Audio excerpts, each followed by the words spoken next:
Okay, Vin. I've been reading a lot about and hearing about, and we got a couple questions about this. What are these, as opposed to a patent attorney, patent lawyer, what are these invention companies doing for the inventor? I mean, is that something is that an alternative? Is this good? Is this bad? What are they all about? Well, we see a lot of press on them, and I think every inventor should not just Google, what do I need to do to help me get this patent idea off the ground, but once you come up with one of these invention companies, Google about, ask the question, how many complaints do they get? How many people they actually make money for? I hate when I get these questions. I usually hear from inventors afterwards. After there's a problem, after their money's gone, after they put all this money on their credit card, of the problems. What can I do about this? Can I get my money back? And usually by that time it's too late. The problem with inventors, and the problem with you're out there right now. You're saying, I got the greatest invention in the world. My invention is going to sell for sure. I have yet to have somebody come to me and say, Vin, I got this terrible idea. No one's going to buy it. So the inventor is so much in love with their idea that they're an easy target. They're an easy person to sell. Yeah, give us this money. We'll make a ton of money together, and we'll go out and we'll sell millions of these things, and we'll both be rich. And that's what these 1-800 companies do. Basically. And we just looked at an article online about this Davison company. Now, Davison was sued for like $56 million, and they had a mandatory disclosure on their website as to how many people submitted their ideas to Davison and how many people, when it was all said and done, got more money back than they put in. As simple as that. Not made millions, just made 1 penny more than they put in. And the number was in the high 700,000. So it was 794, I think. Yeah, so almost 800,000 people, almost 1 million people went to them. That's a lot of money that they got. I guess that's why they had the $56 million to pay out. But and how many people was it that they actually made money? It was a minute ago we just looked at it. It was 18 people. 18. No. So it was 16. It was 16 people? Sure, and not 16,000 or 1,600. Yeah, it was like 0.001% of all the people that went to them actually made money back. So I think you have to be very careful. There are companies out there that work on contingency fee basis. And I think those are the companies you want to work with, because they're saying, look, we think your idea is such a good idea that we'll go out, we'll help you market it, we'll help you manufacture it, we'll help you get a licensing agreement, and we won't take any money unless we set up the deal.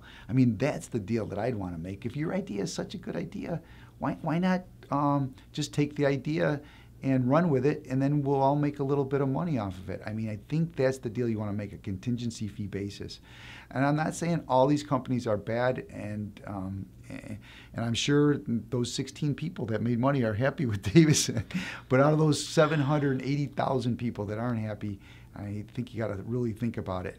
Well, what this reminds me of, and I'm not sure if anyone else will be familiar, but when it comes to like talent searches, or people want to get into acting or modeling or singing or something, there's people out there that they run an agency, and they say, hey, give us a couple $1,000, we'll get the pictures taken for you, we'll record you singing, this and that. And people, just like you said, they love their invention so much, they love their talent, they believe in themselves so much, they say, yes, let me get the money together, let me sell my car, and we're going to do it. Yeah, my 401k, everything else. I mean, you're better off keeping the money in the 401k, in a lot of those situations. Now you ask, well, what about you? You're a patent attorney. I mean, what do you do? As opposed to somebody like LegalZoom or something like that. Well, I have a deliverable. My deliverable is, we do certain services. We provide patent searches. We can give you an opinion whether it's patentable. We file a patent application. You can't guarantee that you're going to get a patent, but we're going to tell you basically what we're going to give you, and we're going to give you that.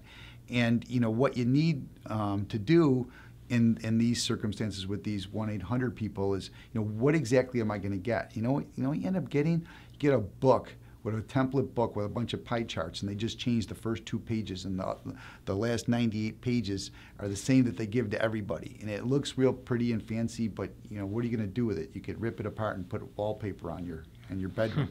It's about all you're going to do with that kind of stuff. But yeah, as a patent attorney, what we do is we try to protect your idea so nobody else can steal it. And that's the other thing.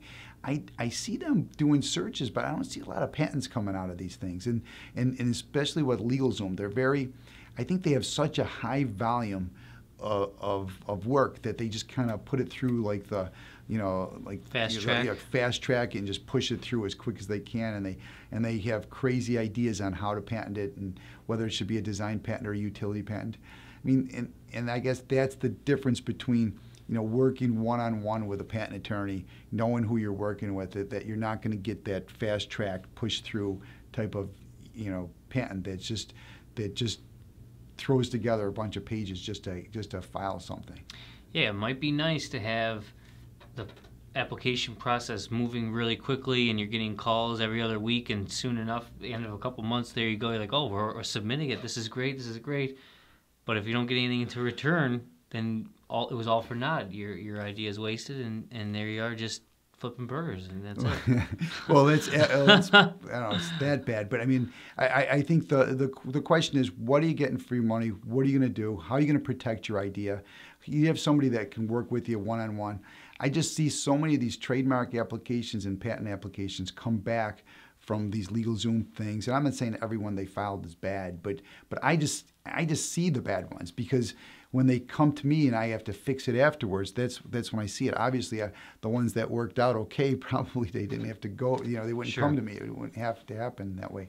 But I definitely see it. It's like the treadmill, just pushing them through, the factory as fast as we can. And I think that's why you need to speak to a patent attorney directly. And that's what I'd like. That's a great. I would want to know who I'm working with, and I would like to work with someone one-on-one, not just whoever they pick out of a hat. So, well, sounds great, Vin. Thanks for the info. I appreciate it. Okay, we'll talk to you again soon.